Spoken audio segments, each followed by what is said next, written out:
L'hebdo politique. Bonsoir à tous et bienvenue dans l'hebdo politique, votre rendez-vous politique du dimanche soir sur Radio Sensation en association avec TV78. Épisode 209, mon invité ce soir est la sénatrice des Yvelines, Martha de Cidrac.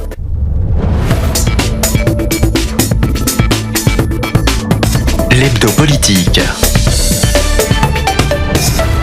Martha de Cidrac, bonsoir. Bonsoir. Vous êtes la sénatrice LR des Yvelines, habitante à Saint-Germain-en-Laye. Vous devenez en 2008 maire adjointe dans cette ville en charge de la vie scolaire et de la petite enfance. En 2014, vous devenez première adjointe en charge des solidarités, du logement et de l'emploi. En 2017, vous êtes élue au Sénat sur la liste de Gérard Larcher et depuis 2021, vous êtes aussi la présidente de la Maison de l'Europe des Yvelines. Vous êtes aussi la présidente de la mission locale de Saint-Germain-en-Laye. Alors pour l'élection présidentielle de 2022, vous avez décidé de soutenir Xavier Bertrand. Qu'est-ce qui vous a amené à faire ce choix et pas par exemple celui de Valérie Pécresse ici dans son fief des Yvelines? On sait qu'elle compte de nombreux soutiens. Alors, c'est une très bonne question et c'est une question que l'on me pose souvent ces derniers temps pour les raisons que vous avez évoquées. Je suis yvelinoise, implantée dans mon territoire, j'aime beaucoup mon département et aujourd'hui nous avons 5 candidats qui se présentent à ce congrès LR. Moi j'ai fait le choix de Xavier Bertrand puisque c'est quelqu'un que je suis depuis quelque temps déjà, dont j'ai fait la connaissance depuis un certain nombre de mois maintenant, un parcours que je trouve très intéressant, une détermination sans faille et une clarté dans ses propositions qui me parlent et qui, je pense, parlent à beaucoup de Français, au-delà des territoires que l'on peut représenter les uns et les autres. Je trouve que Valérie Pécresse a également beaucoup de talent et pour ne rien vous cacher, ce n'est pas du tout un scoop ce que je vais vous dire, mais moi je fais partie de ceux qui plaident pour qu'il puisse y avoir une entente entre Valérie Pécresse et Xavier Bertrand, mais quoi qu'il en soit, on voit bien que nous avons une belle équipe de France qui se profile et moi j'espère qu'à la tête de cette belle équipe de France, il y aura bien évidemment Xavier Bertrand. Depuis quand est-ce que vous le connaissez, Xavier Bertrand ? Depuis maintenant plus de 2 ans, depuis plus de 2 ans, puisque vous savez, nous les parlementaires, nous sommes coutumiers de rencontres avec différents élus, différents grands élus. Il est président de région. À ce titre-là, j'ai pu observer un petit peu un certain nombre d'actions, y compris sur des sujets que moi je porte au Sénat, que ce soit autour des sujets sociaux. Vous avez évoqué, j'avais été première adjointe sur ces sujets-là, donc j'ai une vraie sensibilité sociale. Nous sommes dans un pays quand même assez fracturé, un pays dans lequel nous avons toujours cette France des Gilets jaunes qui est là, qu'il ne faut surtout pas oublier. Et je trouve que Xavier Bertrand est un homme qui parle aussi à cette France, parfois oubliée des élites. Alors au moment où nous enregistrons cette émission, 2 débats ont déjà eu lieu entre les 5 candidats à l'investiture LR pour l'élection présidentielle. Xavier Bertrand, Valérie Pécresse, Michel Barnier, Éric Ciotti et Philippe Juvin. Qu'est-ce que vous avez retenu pour l'instant de ces échanges ? Alors moi j'ai retenu qu'en réalité on voit bien que les valeurs de la droite sont toujours là, sont toujours présentes. On voit bien que malgré des différences ici ou là sur tel ou tel sujet, non pas sur le fond, mais plutôt sur la manière de les mettre en œuvre, ils peuvent apparaître. Donc moi ce que je retiens essentiellement d'abord c'est une vraie volonté de rassemblement. On le sent chez les 5.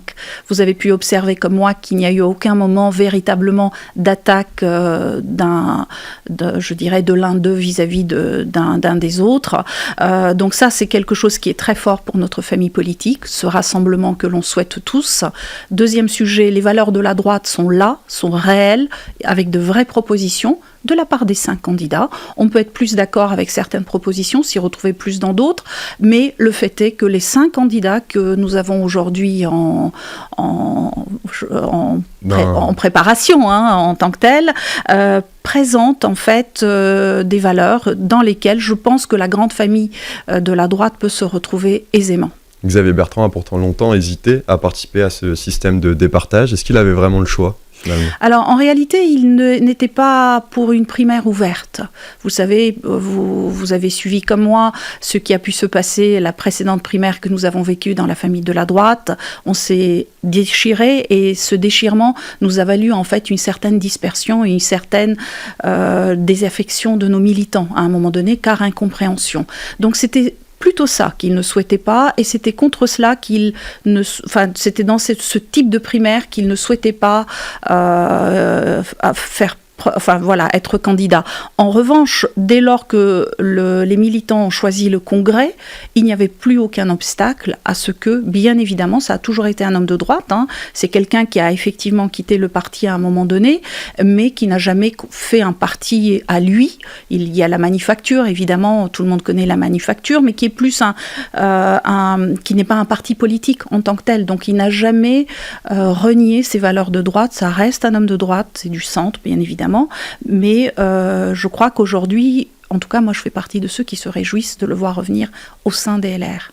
Alors nous allons maintenant rentrer dans le cœur du projet de Xavier Bertrand, un projet intitulé Nous France. Alors il repose sur 3 axes majeurs. Le premier, l'instauration d'une république des territoires. Alors nous devons donc comprendre qu'actuellement la république est trop centralisée, trop parisiano-centrée, c'est ce qu'on doit comprendre ? Ah oui, je crois qu'on est nombreux à faire ce constat-là aujourd'hui. Nous avons une espèce de centralisme exacerbé partout. Lui a le mérite de vraiment pointer ce défaut que nous avons aujourd'hui dans la gestion de notre pays. Et moi, en tant que sénatrice, je ne peux pas vous dire que je suis contre. Bien au contraire, tout cela me parle, tout cela évoque ce que l'on entend sur le terrain tous les jours de la part de nos élus locaux, de la part de nos maires. Parfois, on a des décisions qui sont plaquées véritablement dans les territoires, qui viennent d'en haut, qui viennent de Paris, et que les élus locaux ne comprennent pas. Non pas forcément parce qu'ils n'auraient pas les codes pour le comprendre, mais simplement parce que parfois ces décisions-là ne sont pas adaptées au territoire qui est le leur. Et de ce fait, je pense que cet axe-là, dans son programme, est un axe fort, qui mérite véritablement que l'on regarde de près ce qu'il y met, puisque c'est un volet assez large. Il parle d'environnement, il parle de l'école, il parle d'éducation, de la manière dont tout cela doit pouvoir diffuser dans les territoires. Et il me semble que c'est quelqu'un qui est de nos 5 candidats, celui qui en parle le mieux.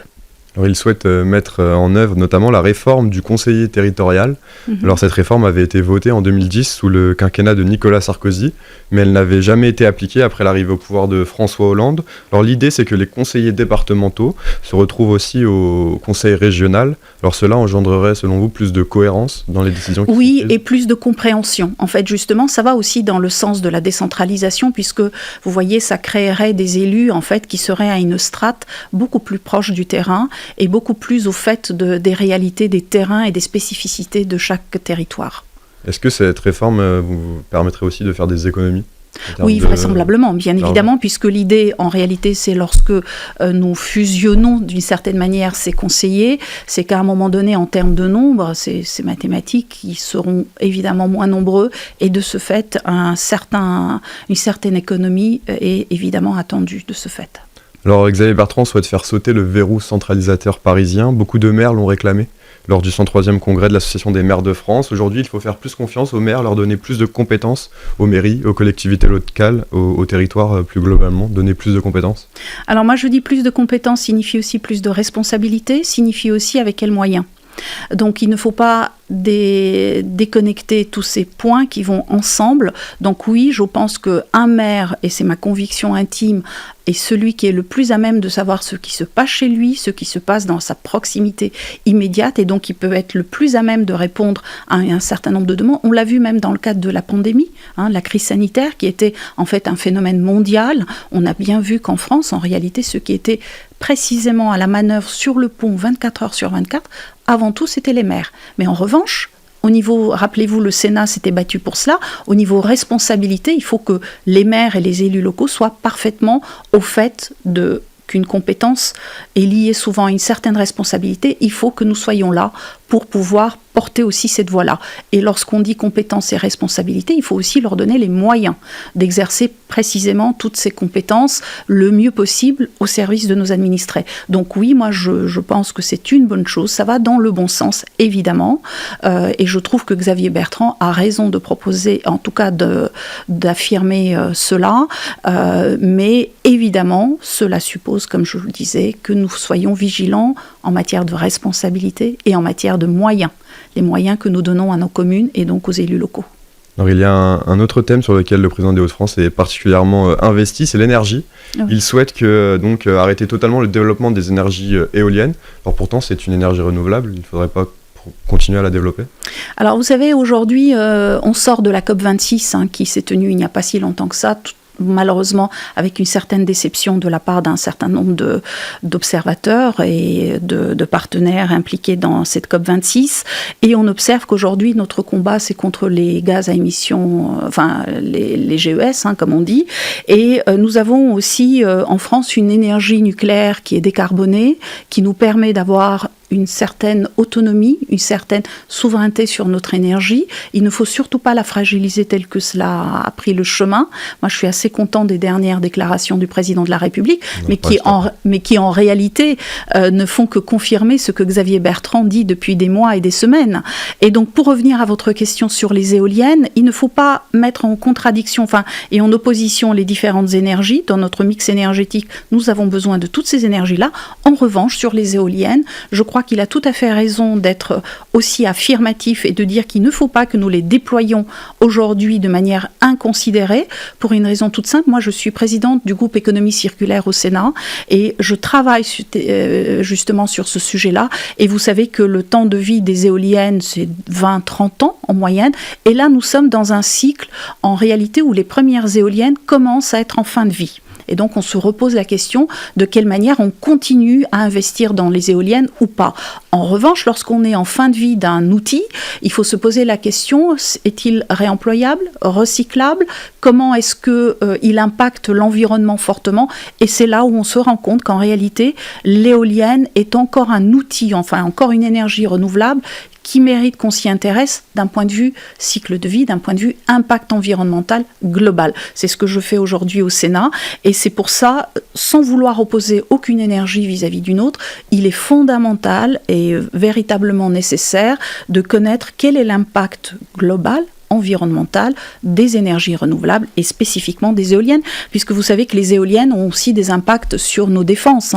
Les militaires aussi ne souhaitent pas avoir des éoliennes à proximité d'un certain nombre de nos bases, etc., parce que ça peut brouiller des radars, ça peut brouiller des communications, et donc à ce titre-là, l'éolien n'est pas neutre dans notre paysage, et vous savez aussi que vous avez des petites éoliennes. Or, aujourd'hui, on s'oriente de plus en plus vers de très grosses éoliennes, avec donc tous ces impacts qu'il pourrait y avoir pour l'environnement.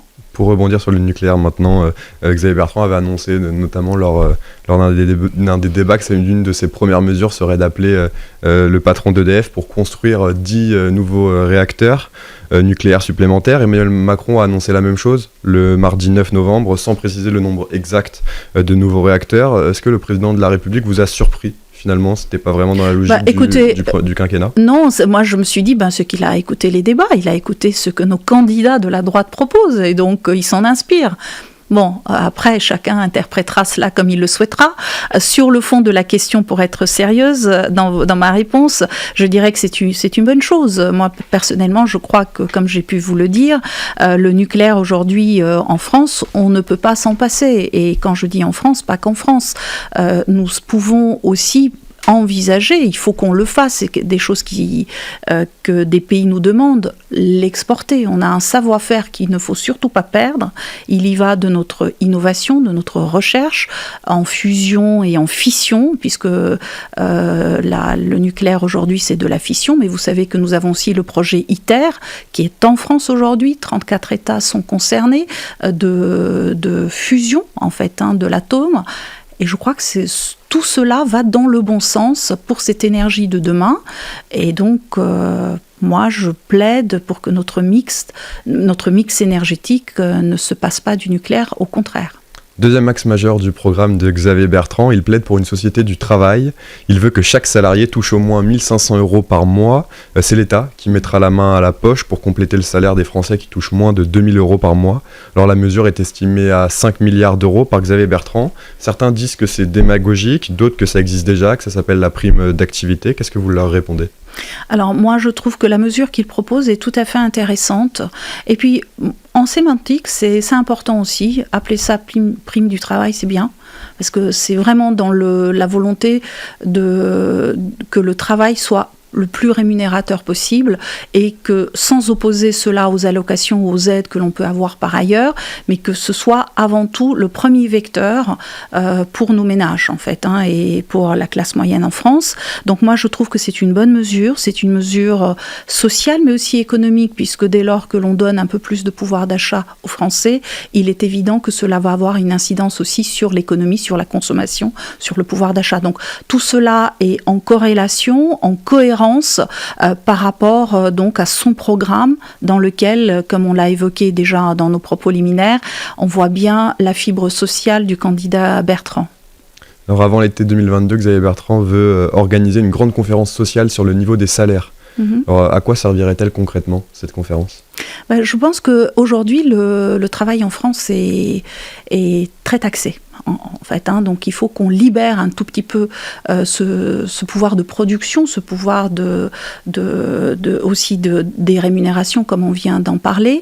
Et il me semble qu'il faut que nous ayons un grand débat, non pas parce que des solutions, beaucoup y ont déjà réfléchi, on voit déjà nos candidats qui proposent un certain nombre de solutions, mais pour que cela puisse fonctionner et pour que cela puisse se mettre en place, il faut que l'ensemble des partenaires soient autour de la table. Et c'est dans ce sens-là qu'il faut qu'il y ait ce débat-là, de manière à l'ensemble des intéressés, bien évidemment les représentants des salariés, bien évidemment les pouvoirs publics, bien évidemment les différentes administrations. Il faut que tout un chacun puisse pouvoir s'exprimer et que l'on pèse et que l'on avance ensemble plutôt que de à un moment donné, nous opposer dans la rue parce qu'il y aura une manifestation ou dans les salles de réunion parce qu'on ne pourra pas se mettre d'accord autour d'une table sur un accord.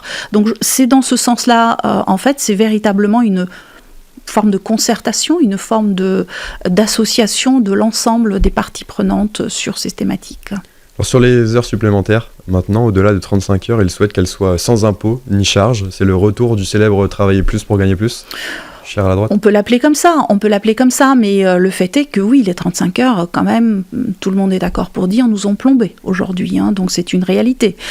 Il ne s'agit pas de revenir sur ces 35 heures, mais il s'agit en réalité de permettre de travailler plus, si on le souhaite, sans pour autant que cela pénalise les entreprises, et bien évidemment pour que le salarié s'y retrouve. Donc c'est du gagnant-gagnant, et je trouve en effet que c'est une très bonne mesure.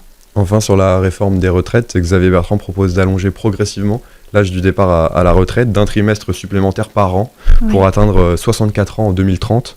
Alors les candidats qui prônent le retour à la retraite à 60 ans sont totalement démagogiques. Oui. Personnellement, je crois qu'aujourd'hui, imaginer une retraite à 60 ans, c'est totalement irréaliste. À 60 ans, on est jeune encore aujourd'hui. À 60 ans, on n'a pas non plus envie, en réalité, de partir à la retraite.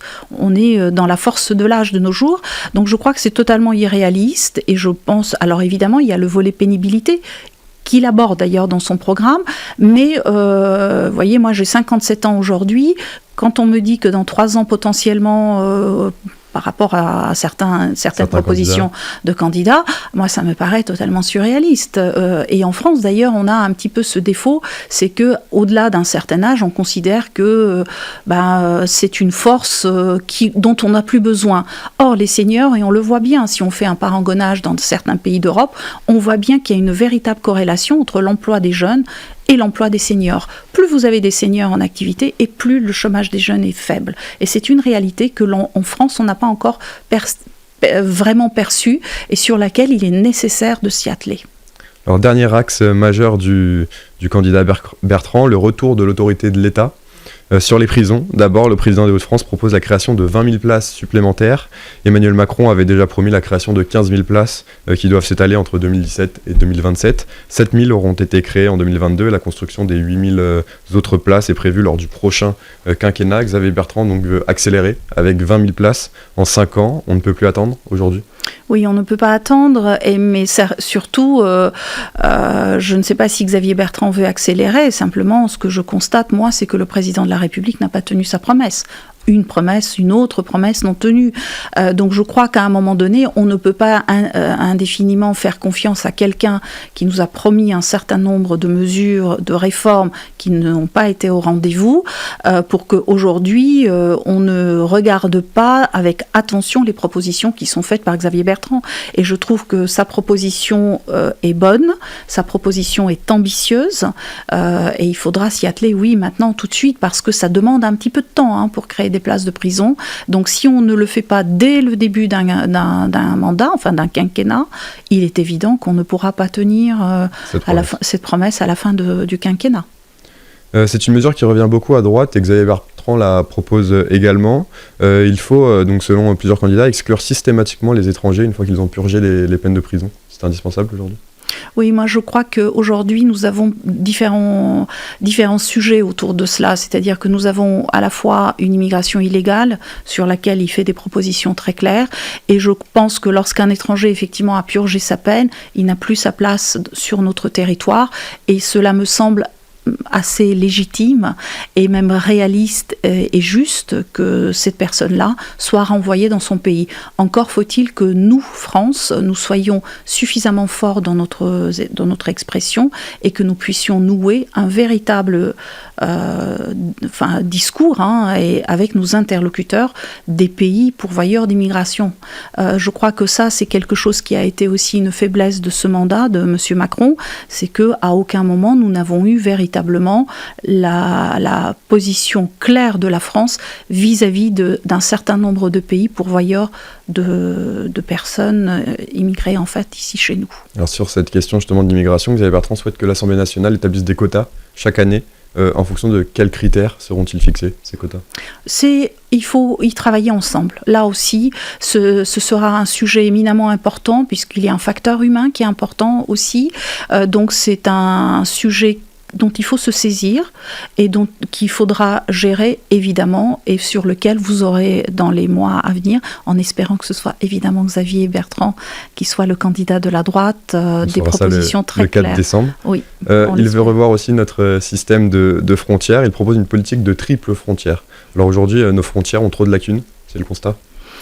Oui, alors il y a différentes façons de voir le sujet. Bien évidemment, les frontières nationales, les frontières de l'Europe. Enfin, il y a effectivement un certain nombre de points sur lesquels il faudra que l'on travaille, en effet, pour éviter d'avoir ce qui se passe aujourd'hui. Bon, déjà, il y a le sujet de nos frontières européennes. On voit aujourd'hui ce qui se passe aussi en Pologne. C'est un sujet d'actualité, avec une résolution qui est loin d'être simple et dont on ne voit pas exactement quel sera le résultat in fine.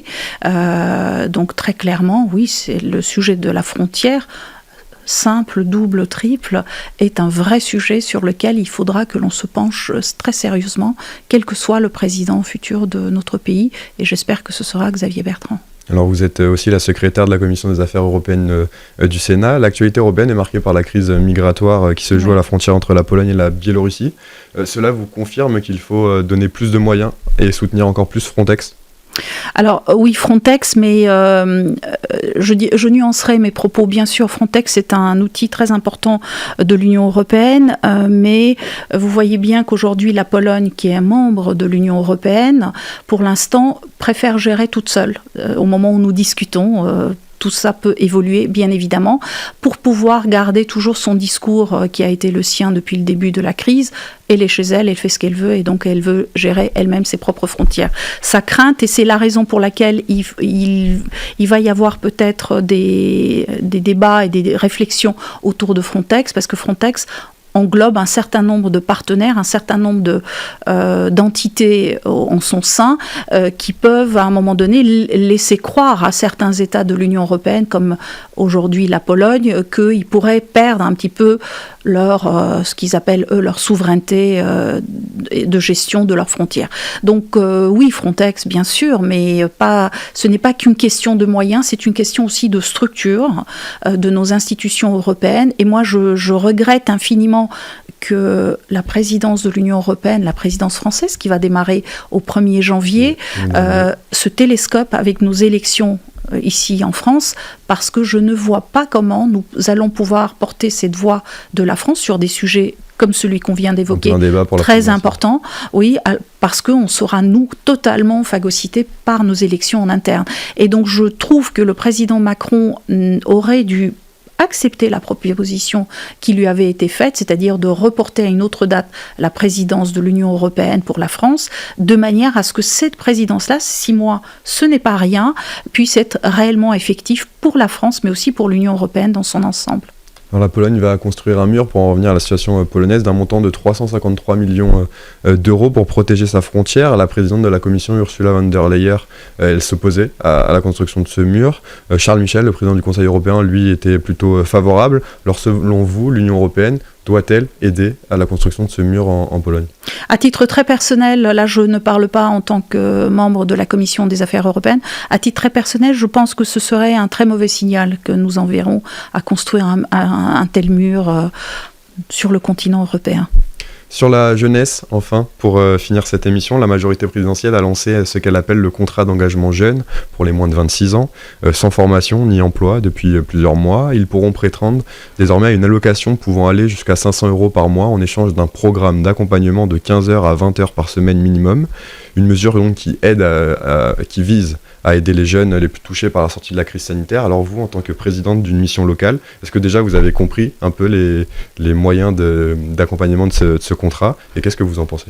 Alors là encore, ça fait partie d'une annonce qui n'en est pas une. Il n'y a rien de nouveau dans ce que le président a annoncé à travers cela, puisqu'il existe un dispositif qui aujourd'hui est suivi par les missions locales en France, qui s'appelle la garantie jeune. C'est exactement la définition que vous venez d'en faire. Or, la question qui se pose aujourd'hui, que va devenir cette garantie jeune qui fonctionne très bien ? Vous savez, on avait eu le dispositif Un jeune, une solution, on a eu la relance, etc. Donc il y a un certain nombre déjà de mesures qui existent et qui nous permettent d'aller